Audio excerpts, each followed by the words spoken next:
Hello everyone. आज adverb का हम लोग कुछ बेसिक पॉइंट्स देखने वाले हैं। कंजंक्शंस के सारे क्वेश्चंस तो हम लोग क्वेश्चन के माध्यम से ही समझे कि किस तरह से कौन से रोल लगता है, किस तरह से सारी चीज़ें होंगी। क्वेश्चंस के माध्यम से ही सारा हमने कर लिया था, बट एडवर्ब को स्टार्ट करने से पहले मुझे कुछ उसके बेसिक्स बताने की ज़रूरत लग रही है। तो हल्का फुल्का इंट्रोड्यूस हो जाते हैं एडवर्ब से और देखते हैं कि डिफरेंट टाइप के एडवर्ब्स किस तरह से सेंटेंस में यूज़ होते हैं। उसके बाद इसके क्वेश्चंस करेंगे तो आप इजीली इनके क्वेश्चंस को देख पाओगे कि कौन से पार्ट में क्या एरर आ रहा है या फिर किस तरह से एडवर्ब का सही यूज़ हम उस सेंटेंस में कर सकते हैं। तो जिस तरह देख रहे हो, एडवर्ब बेसिकली एक वर्ब को, एक एडजेक्टिव को और एक दूसरे एडवर्ब को क्वालिफाई करता है। ठीक है, ऐसे तो ये सारे पार्ट्स ऑफ स्पीच को क्वालिफाई करता है और ये अकेला ऐसा पार्ट्स ऑफ स्पीच का एक ऐसा पार्ट है जो कि पूरे के पूरे सेंटेंस को भी क्वालिफाई कर देता है। लेकिन हमें पूरे उसके डिटेल में जाने की ज़रूरत नहीं है।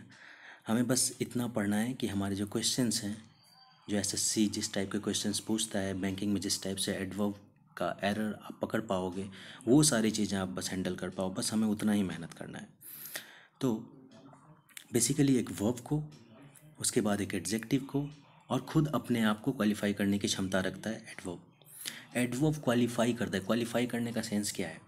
जैसे कि एडजेक्टिव के विषय में आप जानते हैं कि वो एक नाउन को क्वालिफाई करता है, नाउन की विशेषता बताता है, नाउन के बारे में एक्स्ट्रा बातें कहता है। He is a boy. ठीक है, तो यहाँ पे अगर आप बॉय से पहले एक वर्ड यूज कर दो, बस जरा सा, honest, he is an honest boy. ठीक है, अब क्या हो जाएगा, वो ऑनेस्ट जो इस बॉय के एक्स्ट्रा क्वालिटी को बताया, इसी को कहते हैं क्वालिफाई करना। तो एडवर्ब भी क्या करेगा, एक वर्ब को, कोई वर्ब है, कोई काम है, तो वो कैसे हो रहा है, कहाँ हो रहा है, इन चीज़ों के बारे में डिटेलिंग देगा। खुद एक एडजेक्टिव को, कोई चीज़ सुंदर है, सुंदर अपने आप में, ब्यूटीफुल अपने आप में क्या है, एक एडजेक्टिव है। कितना सुंदर है, ये जो कितना बताएगा ना, वो एक एडवर्ब बताएगा।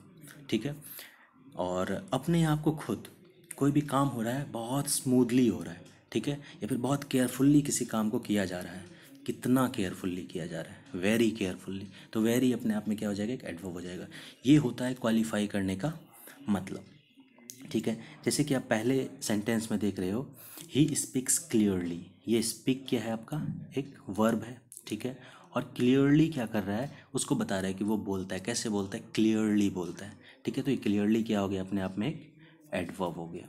ठीक है, उसी तरह से देखो, you are absolutely right. You are absolutely right. अब ये राइट क्या है, राइट एक एडजेक्टिव है। ठीक है, यू आर राइट, तुम सही हो, एडजेक्टिव है वो एक। अब एब्सोल्युटली क्या बता रहा है कि तुम पूरी तरह से सही हो। एब्सोल्युटली उस राइट को और ज़्यादा इन्हांस कर रहा है।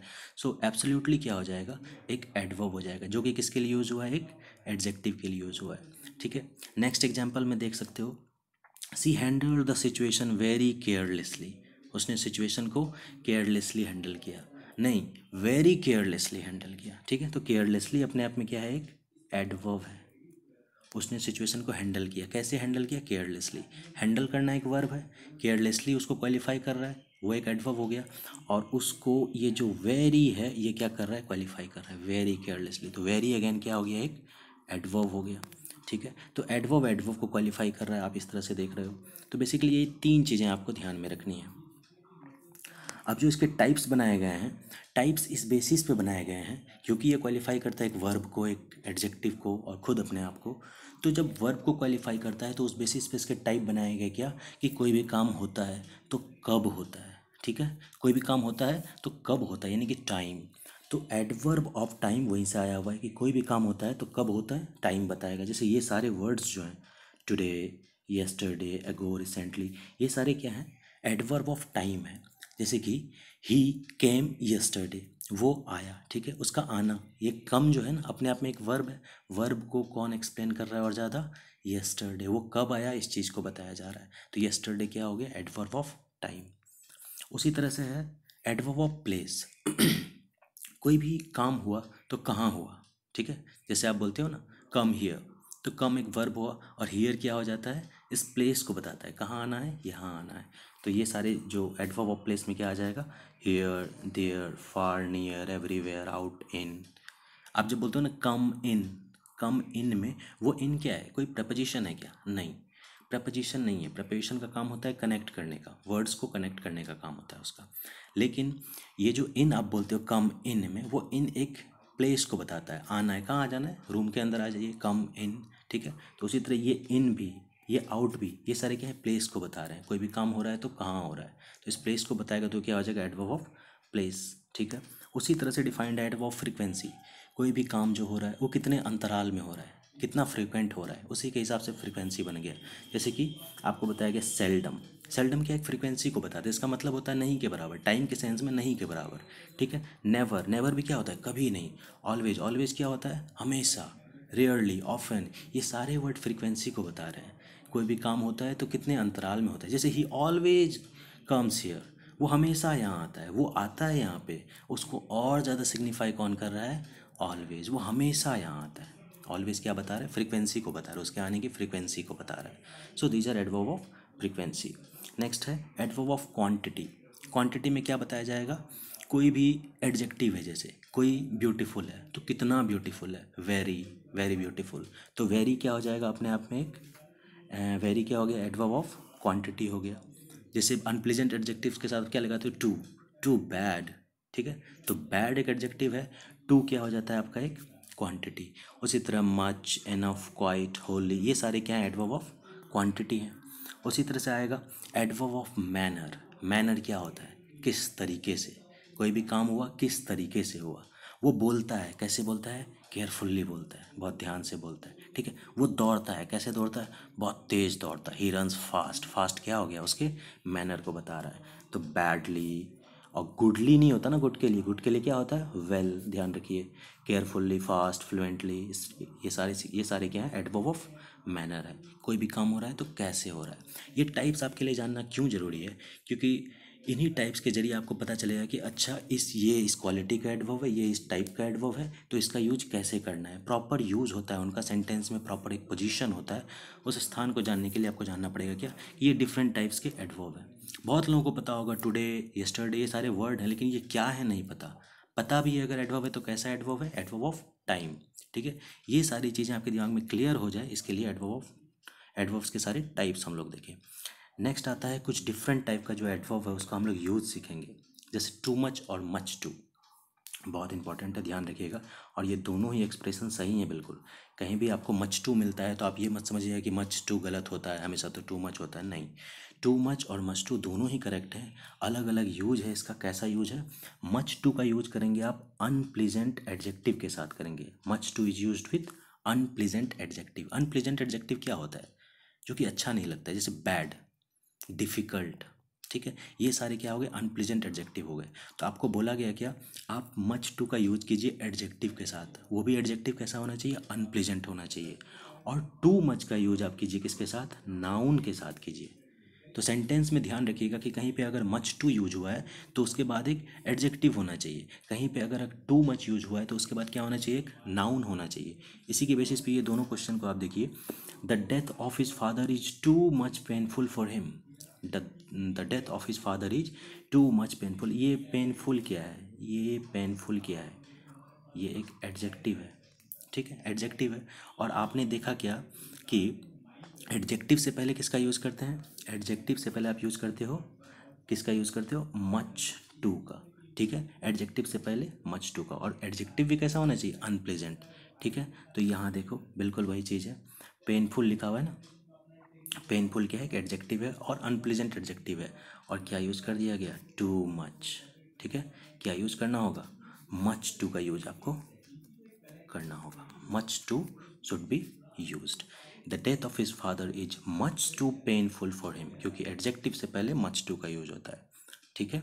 अब देखो नेक्स्ट सेंटेंस, जैसे his friends rude behaviour gives him much too pain. अब आपने ये वर्ड पे फोकस किया, ये एक नाउन है, पेन नाउन है, नाउन से पहले आपने क्या यूज कर लिया, मच टू। करना क्या यूज चाहिए था आपको, टू मच यूज करना चाहिए था। तो his friends rude behaviour gives him too much pain. तो ये टू मच और मच टू का डिफरेंस याद रखिए, इसके लिए आप वीडियो को दोबारा भी देख सकते हैं। चलिए और भी आगे चीज़ है, जैसे वेरी और मच का यूज कैसे करना है हम लोगों को। वेरी का यूज कब कब करना है, मच का कब करना है। तो आप देख रहे हो very is used with positive degree. Positive degree क्या? एडजेक्टिव का पॉजिटिव डिग्री। एडजेक्टिव का 3 डिग्री होता है ना, गुड, बेटर, बेस्ट। ठीक है, गुड, बेटर, बेस्ट। गुड हो जाता है पॉजिटिव, बेटर हो जाता है कॉम्परेटिव और बेस्ट हो जाता है सुपरलेटिव। उसी में से बोला है कि वेरी का यूज आप किसके साथ कीजिए? सिर्फ पॉजिटिव के साथ। Very good, very honest. ठीक है, पहला रूल यही है। दूसरा क्या है? मच का यूज आप किसके साथ कीजिए? कॉम्पैरेटिव डिग्री के साथ। जैसे कि क्या हो जाएगा? जैसे कि हो जाएगा much better, comparative, much more honest. More honest क्या है? अपने आप में एक कॉम्परेटिव डिग्री है। तो मच का यूज आप करेंगे कॉम्परेटिव के साथ। ये पहली चीज़ें जो आपको वेरी और मच के बारे में पता होना चाहिए। नेक्स्ट है कि वेरी के साथ पॉजिटिव, मच के साथ कॉम्परेटिव। लेकिन जब आपका एक्सप्रेशन वेरी मच वाला रहे, वेरी मच दोनों ही यूज कर लिया गया हो, तो उसके बाद डिग्री क्या लग जाएगा? कॉम्परेटिव डिग्री आपको यूज करना है। ठीक है, वेरी मच के साथ comparative, very much better, very much wiser. Clear है ये चीज़? अब देखिए, वेरी और मच के साथ सुपरलेटिव डिग्री का भी यूज होता है। तो सुपरलेटिव डिग्री में खास ख्याल आपको क्या रखना है कि किस तरह से वेरी के साथ सुपरलेटिव डिग्री आता है और किस तरह से मच के साथ सुपरलेटिव डिग्री आता है। तो जैसे देखो, वेरी के साथ द वेरी वाइजेस्ट पर्सन, आपने पहले एक आर्टिकल यूज किया द, ठीक है, उसके बाद वेरी का पोजीशन आया, फिर आया वो सुपरलेटिव डिग्री का एडजेक्टिव। ठीक है, लेकिन यही चीज़ आप जब मच के केस में देखोगे, मच के साथ भी क्या होता है? सुपरलेटिव डिग्री का यूज होता है। लेकिन मच के साथ जब केस होगा तो ऑर्डर बदल जाता है। पहले आप मच यूज़ करते हो, फिर यूज़ करते हो उस आर्टिकल को, फिर यूज करते हो सुपरलेटिव डिग्री के उस एडजेक्टिव को। Much the wisest person, much the fastest train. ठीक है, तो ये वेरी और मच का सुपरलेटिव डिग्री के साथ किस किस तरह का यूज है, ये खास ध्यान देने लायक बात है। इसको याद रखिए आप। अब देखिए, वेरी और मच का और एक्सटेंसिव यूज है। क्या ध्यान में रखना होगा कि वेरी जब भी यूज करें आप प्रेजेंट पार्टिसिपल उसके साथ यूज करें। प्रेजेंट पार्टिसिपल क्या होता है?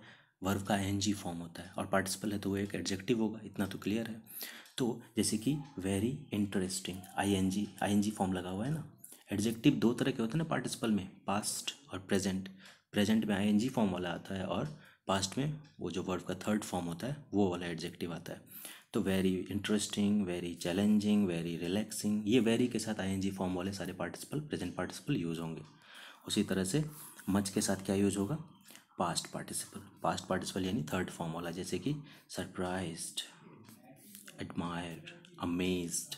ठीक है, जैसे ही बात पार्टिसिपल की आती है वो क्या हो जाता है? एडजेक्टिव। तो much surprised, much admired, much amazed. लेकिन देखिए, ये कोई हार्ड एंड फास्ट रूल नहीं है कि आप हमेशा ऐसा ही करेंगे। जनरल रूल है कि जनरली ये चीज़ होता है। लैंग्वेज है, इसमें थोड़ी फ्लेक्सिबिलिटी होनी भी चाहिए। किस तरह का यूज, किस तरह का प्रचलन में रहा, उस हिसाब से डिज़ाइन होता है रूल। तो ऐसा कोई हार्ड एंड फास्ट रूल नहीं है कि आईएनजी फॉर्म रहेगा तो उसके साथ वेरी हमेशा यूज करना है, ईडी फॉर्म रहेगा तो उसके साथ हमेशा मच यूज करना है। कभी कभी वेरी टायर्ड भी होता है। ठीक है, बहुत सारे एक्सेप्शंस है इसमें, लेकिन ये जो जनरल बात है वो मैं आपको बता रहा हूँ, वेरी और मच वाला केवल ये वाला रूल के लिए। ठीक है, आगे बढ़ते हैं। फेयरली और रेदर का कैसे यूज करना है? क्या है? Fairlie, rather. ध्यान रखिए, ये कैसे एडवर्ब्स हैं? क्वांटिटेटिव एडवर्ब्स हैं। जैसे कि बताता है ना वेरी ब्यूटीफुल, उसी तरह से वेरी जैसा एडवर्ब है वैसे ही फेयरली एक एडवर्ब है। ठीक है, टू बैड, तो टू जैसा एक एडवर्ब है उसी तरह रेदर एक एडवर्ब है। ठीक है, तो फेयरली रेदर एडवर्ब्स के साथ हम लोग किस तरह का कॉम्बिनेशन यूज करेंगे ये देखते हैं हम लोग। फेयरली के साथ आप पॉजिटिव डिग्री यूज़ करेंगे। ठीक है, फेयरली के साथ क्या यूज़ करेंगे? Positive degree.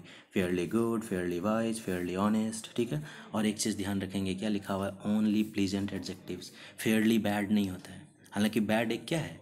पॉजिटिव डिग्री का एडजेक्टिव है, लेकिन अनप्लीजेंट है वो, इसलिए यूज़ नहीं होगा। फेयरली गुड होगा, फेयरली ऑनेस्ट होगा। ठीक है, तो प्लीजेंट एडजेक्टिव का यूज़ करना है फेयरली के साथ। साथ ही साथ क्या होना चाहिए? पॉजिटिव डिग्री में होना चाहिए। यही बात फिर रेदर के लिए वैलिड नहीं है। रेदर के साथ आप दोनों तरह का एडजेक्टिव यूज कर सकते हैं, पॉजिटिव भी और कॉम्परेटिव भी। पॉजिटिव यानी कि बैड भी यूज कर सकते हो, कॉम्परेटिव यानी कि वर्स भी यूज कर सकते हो। लेकिन एक बात और ध्यान देने लायक है रेदर में, क्या? जनरली अनप्लीजेंट एडजेक्टिव यूज किया जाता है। यहाँ पे जनरली वाला केस फिर आ रहा है, क्योंकि रेदर के साथ कभी कभी अच्छे एडजेक्टिव्स भी यूज किए जाते हैं। ठीक है, लेकिन जनरली रेदर के साथ कैसा यूज किया जाता है? अनप्लीजेंट। जैसे देख रहे हो यहाँ, बैड है, अनप्लीजेंट है, हॉटर है, वर्स है, डिफ़िकल्ट है, सारे अनप्लेजेंट एडजेक्टिव्स यूज हुए हैं, और वो दोनों ही डिग्री में रह सकते हैं। पॉजिटिव डिग्री में भी रह सकते हैं और कॉम्पेरेटिव डिग्री में भी रह सकते हैं। तो फेयरली और रेदर के यूज का ये पहला डिफरेंस जो है आपको ध्यान में रखना होगा। फेयरली के साथ हमेशा पॉजिटिव डिग्री यूज कीजिए, रेदर के साथ आप दोनों डिग्री यूज कर सकते हैं, लेकिन डिफरेंस क्या है, फेयरली के साथ प्लीजेंट और रेदर के साथ जनरली अनप्लीजेंट एडजेक्टिव्स का यूज कीजिए। एक और बात है, फेयरली के साथ आप टू का यूज़ नहीं करते हो। ये जो टू यूज़ किया गया ना, जैसे फेयरली टू गुड, नहीं, आप प्लेजेंट एडजेक्टिव है गुड, ठीक है, आप इसको यूज कर सकते हो फेयरली के साथ, लेकिन टू के साथ नहीं, क्योंकि टू भी एक ऐसा एडवर्ब है जिसके साथ आप अनप्लीजेंट एडजेक्टिव्स का यूज़ करते हो, ठीक है। थोड़ा सा ज़्यादा ग्रामेटिकल टर्म्स हो रहा है, आप ध्यान से सुनेंगे तो आपको समझ में आएंगी सारी बातें।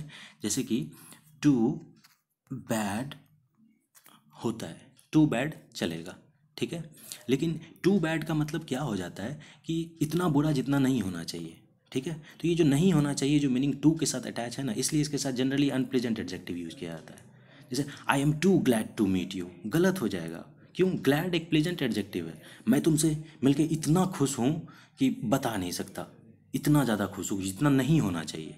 ये कैसी बात हुई, मैं तुमसे मिलके इतना खुश हूँ जितना मुझको नहीं होना चाहिए, सामने वाले को अच्छा लगेगा क्या। तो ये बहुत ही मीनिंग इसका जो है ना गलत निकल जाता है। इसलिए टू के साथ हम लोग हमेशा क्या यूज़ करते हैं, अनप्लेजेंट एडजेक्टिव का ही यूज़ करते हैं। इसलिए आप टू के साथ गुड यूज कर रहे हो, ये टू के रूल का वायोलेशन है। इसलिए बोला गया क्या, फेयरली के साथ आप टू यूज करो ही मत।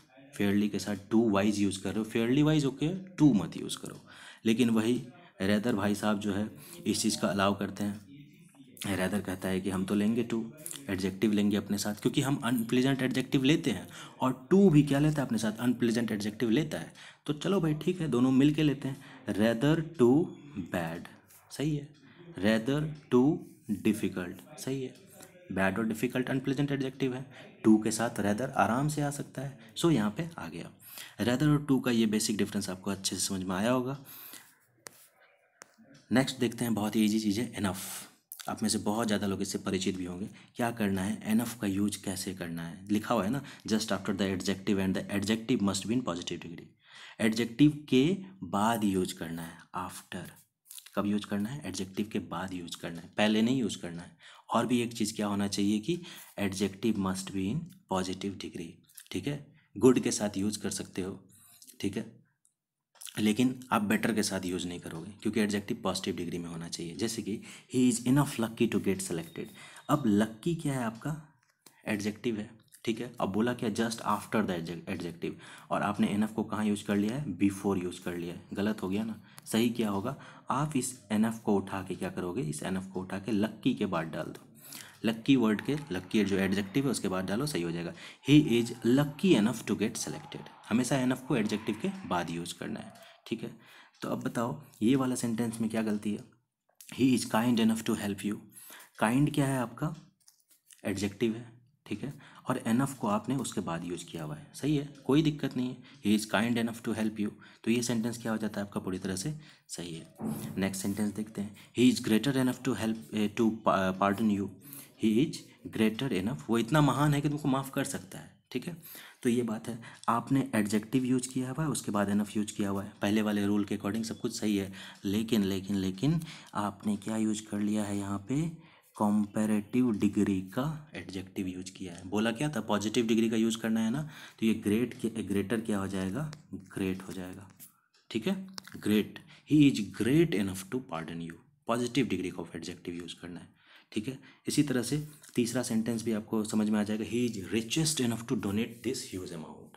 रिचेस्ट इनफ की जगह पे क्या हो जाएगा, रिच इनफ, क्योंकि रिचेस्ट क्या सुपरलेटिव हो जा रहा है, बोला क्या यूज करने के लिए, पॉजिटिव, तो क्या हो जाएगा, रिच आप यूज करेंगे, ठीक है।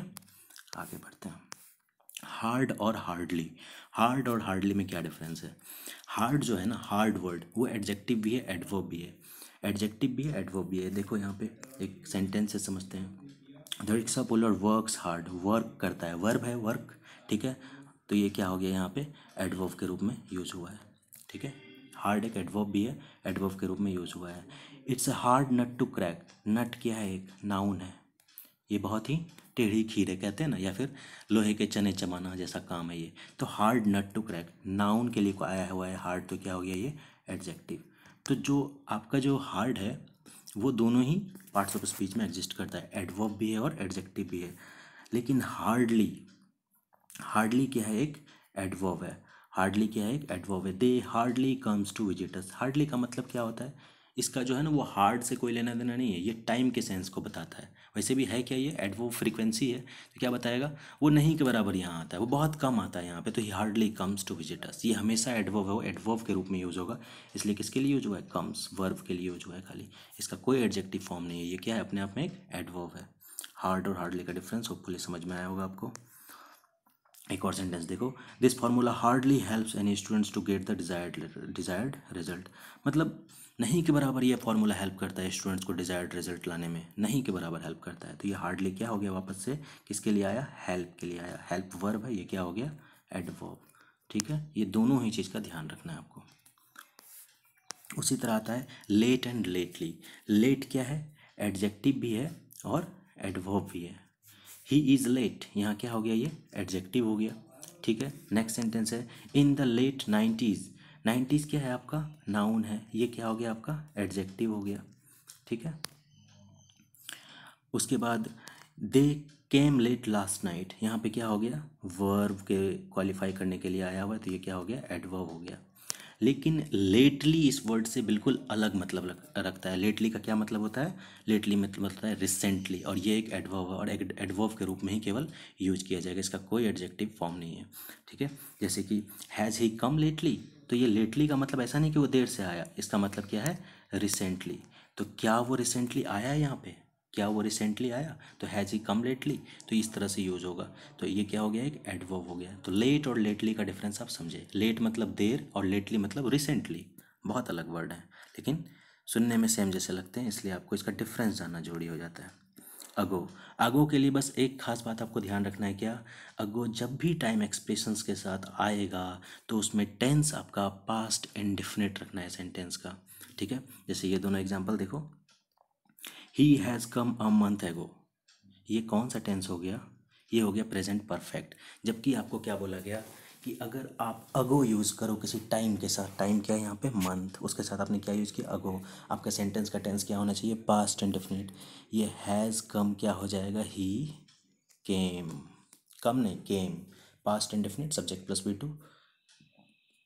सी had seen me a month ago, आपने क्या यूज़ किया है, मंथ के साथ एगो यूज़ किया हुआ है। आपको सेंटेंस का टेंस क्या रखना चाहिए, पास्ट इंडेफिनिट, आपने क्या रखा, पास्ट परफेक्ट। नहीं नहीं नहीं, ही सी क्या हो जाएगा, Shaw, she Shaw me a month एगो।